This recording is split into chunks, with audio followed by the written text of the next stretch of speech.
আর এই দেখো আমরা একটা বিয়ে বাড়িতে চলে এসেছিলাম। তো বিয়ে বাড়িটা বেশি বড় না, ছোটোখাটো বিয়ে বাড়িটা। এ দেখো তাও লোকজন কম টুকটাক ছিল, খুব বেশি লোক ছিল না।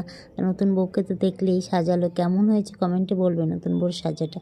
আর এই দেখো আমাদের বাড়ির প্রত্যেকটা ছেলে মেয়ে এক জায়গায় সবাই বউর চেয়ারে বসে আছে, সবাই বসে দেখছে বউর চেয়ারে, ফটো টটো তুলছে। আমরাও যাওয়ার পরে অনেক ফটো টটো তুলেছি, গিয়ে পারিনি, শুনছি বর চলে এসছে। বা সবাই বরকে আনতে গেল, ও যে বরমশাই এসে দাঁড়িয়ে আছে, বরকে সবাই আনতে যাবে, বরণ টরণ করবে। তারপর বরবাবু বিয়ে করতে আসবে, বরবাবুর নাকি আবার ঠান্ডা লেগে গেছে। তা বারবার দেখছি রুমাল নাকে দিচ্ছি। এবার তো শালিরা জিজ্ঞাসাই করছে কী হয়েছে। উনি বলছে যে ওনার ঠান্ডা লেগে গেছে। যাই হোক সবাই মিলে গেট ধরেছিল, যেহেতু গেটের পয়সা দেয়নি, দাদু নিয়ে এসছে নাচ জামাইকে, দাদু জোর করে ভিতরে ঢুকে